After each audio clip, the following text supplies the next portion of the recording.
Kana channelnya umat muslim sebagai wadah mempertebal iman. Jangan lupa subscribe, like agar channel ini lebih berkembang. Mari dukung channel-channel para muslimin yang membagikan info dan pengetahuan iman dan Islam melalui video-video di kanal YouTube. Dan bacalah bismillah sebelum kita tonton video yang kami bagikan.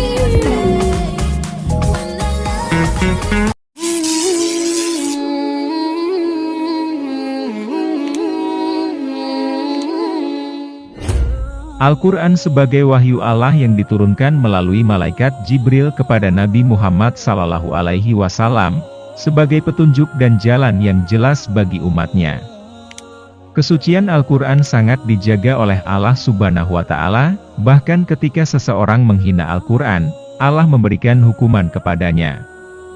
Seperti kisah seorang dosen dan mahasiswanya, simak penjelasannya berikut ini. Dosen yang terkenal liberal itu mulai berceramah. Namun, ia tidak langsung masuk ke mata kuliahnya. Ia justru berbicara tentang fenomena umat Islam yang menurutnya pemarah. Ada yang memprotes azan, marah. Ada yang membakar Al-Quran, marah. Ada yang melecehkan surat Al-Maidah, marah. Padahal, menurutnya, yang dibakar itu hanya kertas. Sedangkan Al-Quran yang sebenarnya ada di Lauhul Mahfudz. Tak bisa dibakar, tak bisa dilecehkan. Saya sangat terkejut dengan umat Islam. Terlalu lebay, menurut saya. Hanya karena ada yang menginjak-injak mushaf Al-Quran, mereka marah. Lalu ribuan orang menggelar demonstrasi dimanapun. Padahal yang dibakar hanya kertas. Hanya media tempat Al-Quran ditulis. Al-Quran yang asli ada di Lauhul Mahfuz, ujar dosen itu. Saya pikir para mahasiswa harus dicerdaskan soal ini. Ruang kuliah itu hening beberapa saat. Sebagian mahasiswa agaknya setuju dengan pemikiran sang dosen. Hingga kemudian, seorang mahasiswa yang dikenal cerdas mengacungkan tangan. Sesungguhnya Al-Quran itu ada di Lauhul Mahfuz, ujarnya sambil berjalan mendekati dosen tersebut. Maaf, Pak. Bolehkah saya melihat kertas Anda? Wajah mahasiswa lainnya menegang. Mereka khawatir akan ada insiden yang tidak terduga antara mahasiswa yang dikenal sebagai aktivis dakwah itu dengan dosennya yang liberal. Makalah ini bagus, Pak. Wajah-wajah yang tadinya sempat tegang kini normal kembali. Namun itu hanya sesaat, karena setelah itu, mahasiswa tersebut melempar makalah ke lantai kemudian menginjaknya.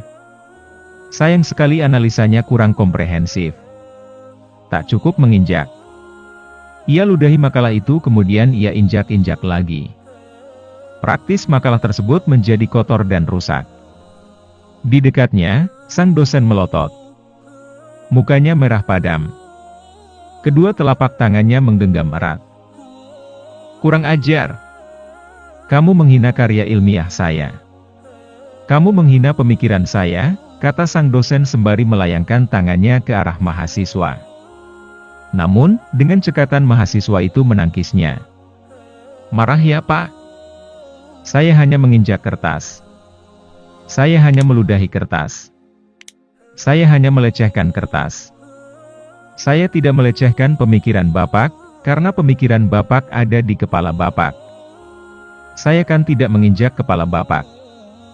Saya pikir Bapak harus dicerdaskan soal ini. Mendengar itu, sang dosen tak bisa berkata apa-apa lagi. Ia seperti mendapatkan serangan balik yang mematikan. Segera, buku-bukunya dikemasi dan ia meninggalkan ruang kuliah itu dengan muka merah padam. Demikianlah kisah ini yang dapat saya sampaikan, semoga bermanfaat untuk kita semua, wallahu a'lam bishawab.